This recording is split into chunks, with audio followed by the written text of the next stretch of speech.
Savannah Guthrie, the polished co-anchor known for waking America with her confident smile and sharp reporting, has always appeared unshakable. For over a decade, viewers watched her interview presidents, cover breaking news, and share glimpses of her personal life with grace and warmth. Yet beneath the polished exterior lies a secret few could imagine, a life so carefully concealed that even her closest family, colleagues, and children may never have known. And now, with her mother missing for 10 agonizing days, that hidden world is finally cracking open, threatening to rewrite everything we thought we knew. A cold that shattered routine. It began on the foggy morning of February 10th, 2026.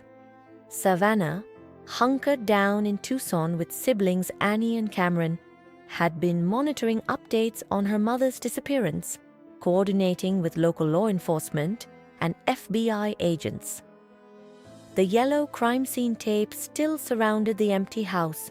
Drones scanned the desert scrub, and volunteers combed the surrounding terrain.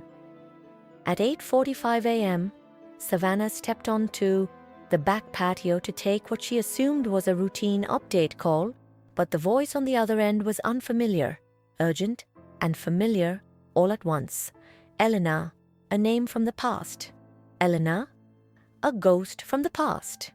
Elena, mid-50s, spoke with measured urgency, dropping details that no one else could know. Specific dates, Tucson locations, even a locket Savannah had given her decades ago. The implications were clear. Her mother's disappearance was connected to a part of Savannah's life she thought was long buried. As Savannah listened, her composure cracked for the first time.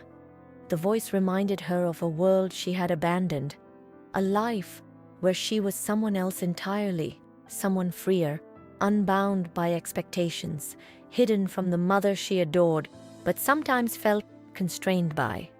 The secret revealed.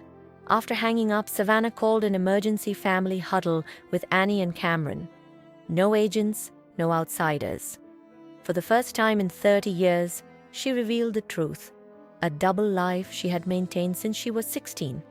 Savannah Guthrie, born Savannah Clark Guthrie, had not only been the dutiful daughter, but also a hidden participant in a shadow existence with Elena, exploring art, activism, and identity, far from the watchful eyes of her mother, Nancy. Her siblings listened, stunned, as Savannah recounted the life she'd concealed to protect both herself and her family. Teenage rebellion in Tucson. In the late 1980s, teenage Savannah sought freedom from Nancy's strict rules and high expectations. Straight A's, debate team championships, and a future at the University of Arizona painted a perfect image, yet she longed for a world beyond structured achievement. That world came in the form of Elena Ramirez, a 19-year-old artist and activist who ran underground meetings for teens exploring their identities. Bold, creative, and unapologetically themselves, Elena drew Savannah into a circle where authenticity and self-expression reigned, and where the pressures of the Guthrie household could be temporarily left behind. Clark, the alter ego. To navigate these secret escapes, Savannah created an alter ego. Clark, her middle name. Clark was fearless, rebellious, poetic, and unbound by expectations. Under Elena's mentorship, Savannah explored underground art shows, activist rallies, and late-night gatherings in Tucson she could never attend openly. Even through college, law school, and a demanding journalism career, Clark remained alive in secret weekend trips back home. While Nancy thought Savannah was networking or studying, Clark lived in plain sight, hidden behind layers of routine and propriety. Clark was the person Savannah could be herself around, away from cameras, deadlines, and the weight of her mother's unyielding love. Love, loyalty, and fear. Elena was not just a confidant, but the person who understood Savannah in ways no one else could. Their friendship deepened into love, an unspoken bond fraught with secrecy. Savannah balanced this hidden identity against the expectations of family and career, keeping Clark alive while maintaining the polished, perfect daughter image. The stakes were high. Discovery could shatter everything. Yet the relationship endured, threaded through letters, clandestine meetings, and shared dreams. For Savannah, Clark and Eleanor were lifelines, an emotional truth she could not otherwise express, a private rebellion against a world that demanded performance over authenticity. The past intrudes. The call from Eleanor wasn't just a blast from the past, it was a wake-up call. Savannah realized that her mother's disappearance was somehow tied to this secret life she had carefully concealed. Eleanor's revelations made denial impossible. As Savannah reflected on decades of hidden letters, photographs, and memories, she understood the past had never truly left her. It had only waited for the right moment to resurface. The stakes of that past were no longer abstract. They were immediate, urgent, and possibly dangerous, linking long-forgotten activist circles to the present crisis in ways Savannah could not yet fully comprehend. Reconnecting with Eleanor. When Eleanor arrived under FBI escort, the decades melted away in a single embrace. Time had aged them both, but the bond remained, unbroken by distance or secrecy. Savannah allowed herself to cry, quietly, against the shoulder of the person who had known her truest self. Letters, photos, and notes from the old activist days were handed over, revealing names, events, and connections that had been hidden in plain sight. Among them, one name circled in red: Ricky Torres.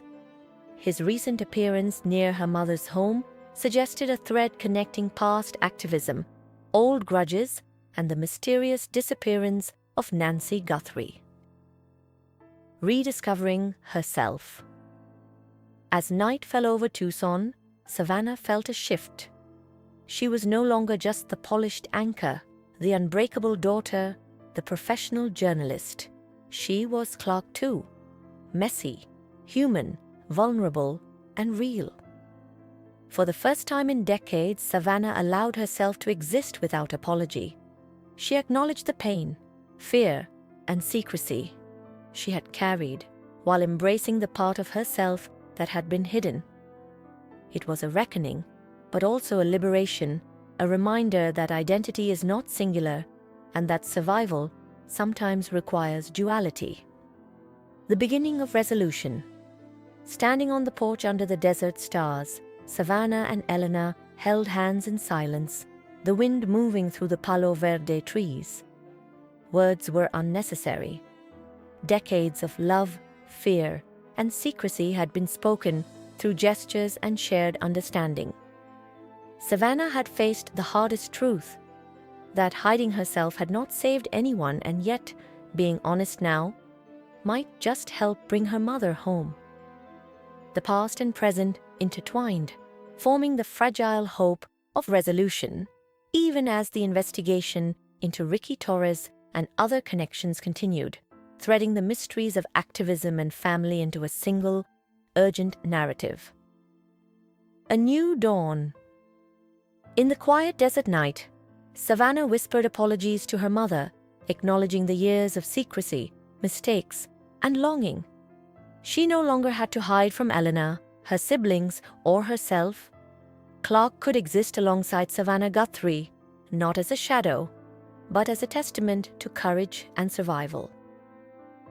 While Nancy's fate remained uncertain, Savannah had reclaimed her identity and reconnected with a love that had survived decades of silence.